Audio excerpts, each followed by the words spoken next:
তুই আমাকে মা বলে রাখছিস, আমি কিন্তু তোর মা নই। তবে আমার মা ওই যে বসে আছে, ওই যে নিতাই বাবু, এরাই তোর পিতা মাতা। সময় হলে কিন্তু তার কাছে তোকে যেতে হবে বাপ।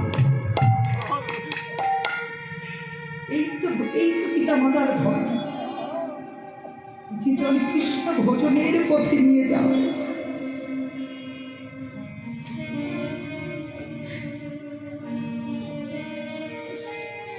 কষ্ট নয়, দুটি হাত ধরে নিয়ে যায়।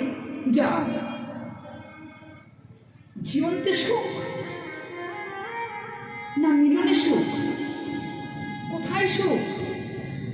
যতদিন দেহ থাকবে ততদিন মিলন থেকে বঞ্চিত। দেহ নাই আর কোনো বাধাও নাই। ছোট্ট দুঃখীকে বুকে জড়িয়ে ধরে বলছে, বা এবার তুই চলে যা, আর তোকে পাওয়াতে পারবো না। তুই যার সন্তান তার কাছে চলে যা। ছোট্ট দুঃখী আজকে পিতামাতার চরণে প্রণাম করে চলছেন নদিয়ার পথে পথে। যাকে দেখে তাকে বলে, হ্যাঁ গো তোমরা বলতে পারো নবদ্বীপ কত দূর, গঙ্গা কত দূর? পাড়া প্রতিবেশী বলছেন, কি রে ভিক্ষা নিবি নে, নবদ্বীপ নবদ্বীপ করছিস কেন? কি বললে? আমি ভিখারি? সত্যই আমি ভিখারি। নিয়ে তবে ভিক্ষা নে। ভিক্ষা দিলে যার যেই বস্তু নাই সে তো সেই বস্তু ভিক্ষা করে না। যার কাছে টাকা নাই সে টাকা ভিক্ষা করে, যার কাছে চাউল নাই সে চাল ভিক্ষা করে, তাই কি না? ওই না করে আমার কাছে সব রয়েছে, কিন্তু কৃষ্ণ প্রেম নাই। একটু প্রেম ভিক্ষা দিতে পারো?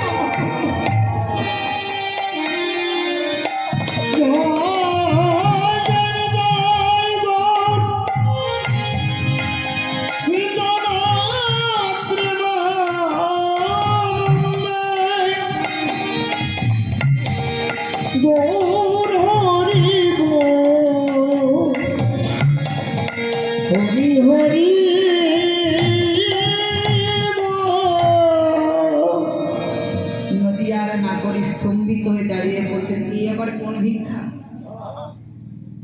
চরণ খানিতে লুটিয়ে পড়লেন। ওই পালো, ওই তো সোনার নদিয়া। সোনার নদিয়ার মাঝে ছোট্ট কৃষ্ণ দাস, সেই দুঃখী মণ্ডল আজকে সেই নদিয়ার মাঝে গিয়ে দাঁড়ালেন। দেখছেন গঙ্গার কোলে, গঙ্গার পাড়ে একজন বৈষ্ণব বসে আছেন। রাস্তার লোককে দাঁড়িয়ে করে বলছেন, এই বৈষ্ণবের নাম কি? বলছেন, এই বৈষ্ণবের নাম হৃদয় চৈতন্য ঠাকুর। বাহ, হৃদয় চৈতন্য ঠাকুর! যার হৃদয়ে চৈতন্য থাকে সে তো তবে আমাকে চৈতন্য দিলেও দিতে পারে। যার হৃদয়ে চৈতন্য নয় সে কিভাবে চৈতন্য দেবে? দৌড়ে গিয়ে চরণে আছা রেখে পড়লেন, গুরুদেব। কে আমার নাম করে জয়ধ্বনি করলে? আমি গুরুদেব, আমি দুঃখী। আমার কাছে কেন বাবা? গুরুদেব, আমাকে আপনি দীক্ষা দেবেন?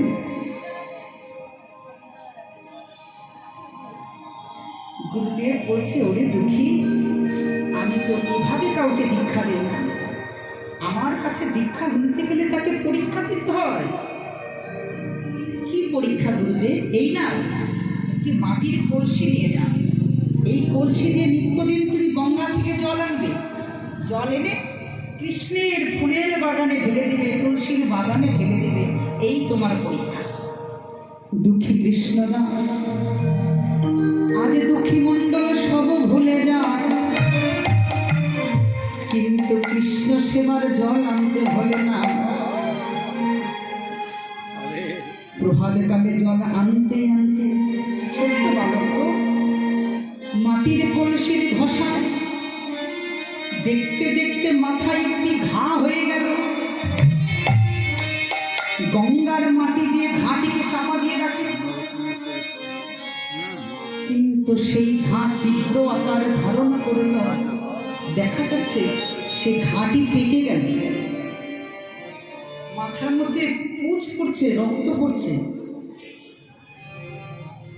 কিছুদিন পরে দেখা যাচ্ছে সেই মাথার মধ্যে পোকাও পড়ে গেছে। কৃষ্ণদাস চিন্তা করছেন, মাথাটার এই অবস্থা দেখে গুরুদেব তো আমাকে আর জল আনতে দেবে না, না, আমি কি কৃষ্ণ সেবা থেকে বঞ্চিত হয়ে যাব? মাথায় একটি পাগড়ি বেঁধে, মাথায় একটি কাপড় বেঁধে গুরুদেবের কাছে গিয়ে দাঁড়িয়েছেন। দুঃখী, এ কি করছো?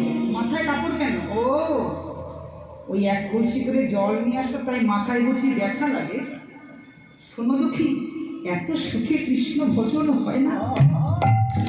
সুখে যদি লাভ ভোগ করলে বাইরে এলে কেন, ঘরে থাকতে। ছোট্ট দুঃখী বলছেন, গুরুদেব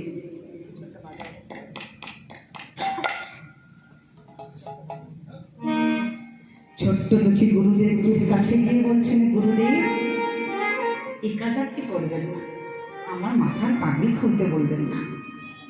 এ কি বলছিল? এত সুখে কৃষ্ণ ভজন হয় না দুঃখী, পাগড়িটি খুলে ফেলো, এখনই খুলে ফেলো সে কাপড়।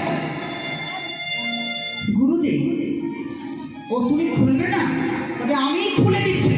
যেই গুরুদেব কাপড়টিকে ধরলে, কাপড়ের সঙ্গে সম্পূর্ণ রক্ত পুঁজ মাখা কাপড়টি গুরুদেবের হাতে এসে পড়ল। শিষ্যের মাথাটি দর্শন করে গুরুদেব বলছে, ছোটবেলায় বাবা মাকে ছেড়ে আমার কাছে এসেছিস, আমি কি তোর বাবা মা? দুঃখের কথা আমাকে বলবি না তো কাকে বলবি? এত করে ভালো চিকিৎসক দেখে তো চিকিৎসা করিয়ে দিতাম। গুরুদেবের কথা মাত্রই কৃষ্ণদাস গুরুদেবের চরণে ধরে লুটিয়ে পড়ল।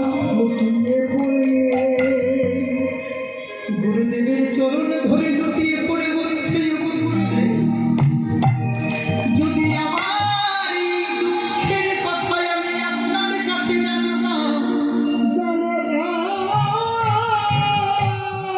তবে হয়তো ভালো চিকিৎসক এনে আমার চিকিৎসা করাতেন, তবে হয়তো আমার দেহের সুখ হতো।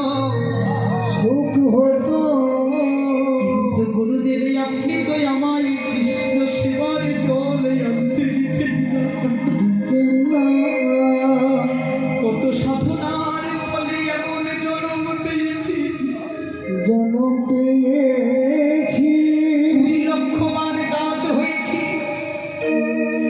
9 লক্ষ বার মাছ হয়েছি, তারপরে 11 লক্ষ বার আমার পোকামাকড় কুলে জন্ম হলো, তারপরে 10 লক্ষ বার ডিমের মধ্যে জন্ম হলো, তারপরে 30 লক্ষ বার আমার পশু জন্ম হলো। এত সাধনার ফলে এমন মানব জন্ম পেলাম, আপনার মতন পরম দয়াল গুরুদেবের কৃপা পেলাম। পরম দয়াল গুরুদেব